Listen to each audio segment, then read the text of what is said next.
डुमरी विधानसभा उपचुनाव को लेकर अपने प्रत्याशी के पक्ष में एनडीए ने पूरी ताकत झोंक दी। आजसू सुप्रीमो सुदेश महतो के द्वारा लगातार विधानसभा में घूम घूम कर जनसभाएं की जा रही हैं और राज्य की हेमंत सोरेन सरकार की नाकामियों को गिनाते हुए और भय, भ्रम और भ्रष्टाचार का आरोप लगाते हुए इस ऐतिहासिक चुनाव में एनडीए की तरफ से आजसू के उम्मीदवार यशोदा देवी के पक्ष में मतदान करने का आग्रह कर रहे हैं। वहीं मीडिया से बातचीत करते हुए सुदेश महतो ने सरकारी अधिकारियों पर भी निष्पक्ष नहीं रहने का आरोप लगाया है और कहा कि सरकारी अधिकारी भी सरकार की तरफ से वेटिंग कर रहे हैं, जो डेमोक्रेसी के लिए सही बात नहीं है। अधिकारियों को यथास्थ होकर चुनाव संपन्न करना चाहिए।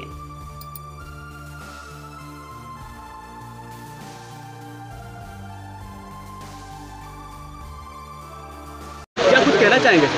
देखो, मैंने कल ही अपने चुला प्रमुख शपथ समारोह में हमने तय किया है कि शेष बचे हुए 11-12 दिन का जो समय प्रचार का होगा, मैं व्यक्तिगत रूप से पूरा दिन मैं गांव में रहूंगा, गांव के लोगों के साथ रहूंगा। 70 पंचायत का भ्रमण कार्यक्रम हमारा है। जितना लोगों से करेंगे, जितना लोगों से सामने जाएंगे, मुझे लगता है कि दो चीज़ें हैं। एक तो उनको समझने का, एक तो परिस्थितियों को देखने का और भविष्य में इनके परिस्थितियों को आकलन करते हुए भविष्य में रणनीति बनाने का एक अच्छा अवसर प्राप्त होगा।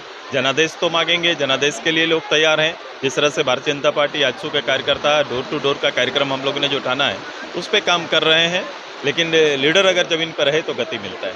इस चुनाव में सर भय, भ्रम और भ्रष्टाचार आपका मुद्दा रहा है। बिल्कुल, मैंने देखा है यहाँ कोई किस तरह से सर एनडीए महागठबंधन का आरोप है कि भय और भ्रम का जो राजनीति है वो एनडीए कर रही है, क्योंकि कल ही देखा गया है कि दिन भर ईडी के छापे चले अपोजिशन लीडर पे और लोगों को भ्रमित किया जा रहा है। नहीं, देखो, यहाँ पर जहाँ भी जाओगे ना, ये झारखंड मुक्ति मोर्चा जो यहाँ पर स्थापित है, जो पिछले कई वर्षों से, यहाँ पर कोई लोग झारखंड मुक्ति मोर्चा से काम से प्रभावित होकर नहीं आते। लोग कैसे जुड़ते हैं, किसी के साथ मतदाता कैसे बनते हैं? आपके कामों से प्रभावित होकर बनते हैं या फिर आपके वचन से प्रभावित होकर बनते हैं। ये जो होने अट्रैक्शन का जो कोई विषय है झारखंड मुक्ति मोर्चा के साथ, ये कोई अट्रैक्शन नहीं है कि वहाँ पर लोग झारखंड मुक्ति मोर्चा से जुड़े।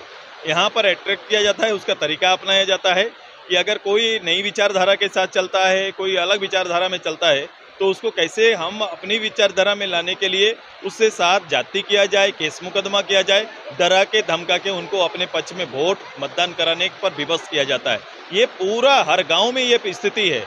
आप देखेंगे जहां से पार्टी की एक्टिविटी शुरू हो रही है, जहां लोग राजनीति को गति देने का प्रयास कर रहे हैं, वहां उनको रोकने के लिए न केवल झारखंड मुक्ति मोर्चा के तथाकथित जो गुंडे हैं, बल्कि इसके अलावा कहीं कहीं वे ये सुनने को भी आ रहा है कि सरकारी पदाधिकारी भी इसके हिस्सेदार बन रहे हैं। मैं यही कहूँगा, सरकारी पदाधिकारी तटस्थ रहें, जो भूमिका उनकी दी गई है, जो जवाबदेही है उसको करें और ये जो दबाव की राजनीति है इसको तो हम लोग डुमरी से मुक्त कराएंगे, ये हमारा संकल्प है। अंतिम सवाल सर, जिस तरह से देखा गया है जो आजसू पार्टी का जो मेन प्रिंसिपल रहा है सर, वो इंक्लूसिव रहा है सर, समाज के हर तबके को लेकर चलने का रहा है, लेकिन जो भाजपा है उनका कहीं ना कहीं एक्सक्लूसिविटी देखा गया है।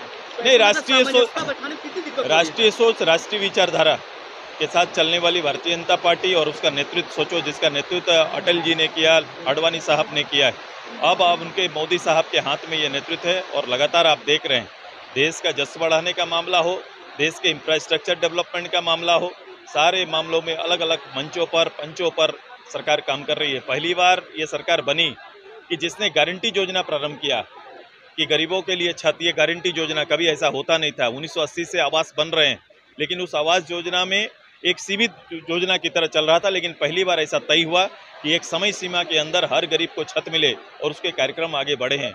पानी, ड्रिंकिंग वाटर प्लान जो भी है आपका, ये प्लान भी हर घर तक पानी जाने का प्लान भी उन्हीं का है, भारत सरकार का ही है और भारत सरकार इसको निश्चित प्रोग्राम के अंदर डाली हुई है।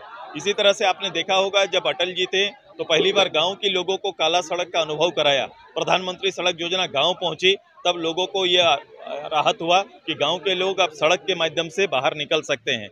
ये चित्र हमारा रहा है। प्रारंभ काल में झारखंड की अवस्था क्या थी, हम लोग ने, एनडीए ने इसको सजाने का काम किया, रोड, पुल, पुलिया जैसे इंफ्रास्ट्रक्चर उसी समय दिए। लेकिन आज की स्थिति ये है कि लोग के पास खाने के अनाज नहीं है। भारत सरकार से दिया जाने वाला अनाज भी गलत रूप उसका दिया जा रहा है और कहीं ना कहीं वो अनाज को जिस गरीब परिवार तक जाना है वहाँ जाने से कहीं ना कहीं रोका जा रहा है।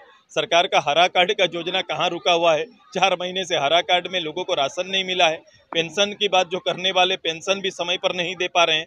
सरकार बोलती है 88 योजना चल रही है, 88 योजना का गांव ढूंढने के लिए सुदेश महतो आए हुए हैं। ये कौन सा जगह है जहाँ 88 योजना ने लोगों को जीवन स्तर को बदल दिया।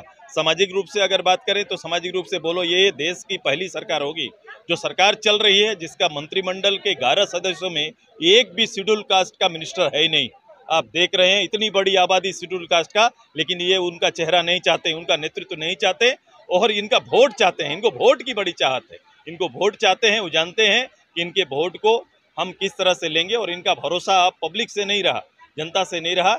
ये अब गलत रास्ते से अपनाने की कोशिश करेंगे। हम लोग भी काफ़ी मुस्तैदी से हैं, हमारे कैडर, हमारे वोटर तैयार हैं और उनका मनोबल बढ़ाने के लिए कार्यक्रम हमारा है। आखिरी सवाल सर, जो नॉन पॉलिटिकल है सर, कल देखा गया कि सर चंद्रशेखर का पहला देश बना है। ये नॉन पॉलिटिकल कैसे हो गया कि जब जिस देश के नेता का संकल्प अगर रहेगा कि मैं भारत को चांद तक ले जाऊं, तो ये संभव है। जब आप इसरो के ऊपर काम करेंगे, इसरो के इंजीनियर को ज़्यादा आप फोकस करेंगे, उन्हें ये बताएंगे कि स्पर्धा के इस दौर में हमें भी अपने इंजीनियरिंग को हमको दिखाना है, अपने जो पहल है ये दूसरे ग्रहों में भी स्थापित करनी है। और कभी ना कभी लीडर का तो काम, कप्तान का तो रोल होता ही है। जब भारत वर्ल्ड कप जीतता है तो हम लोग कप्तान को सामने लाते हैं और कप्तान की भूमिका पर चर्चा करते हैं। जरूरी नहीं कप्तान फ्रंट में बैट चलाए, जरूरी है कि उनका दिया हुआ निर्देश भी कभी कभी बड़ा भूमिका कर देता है।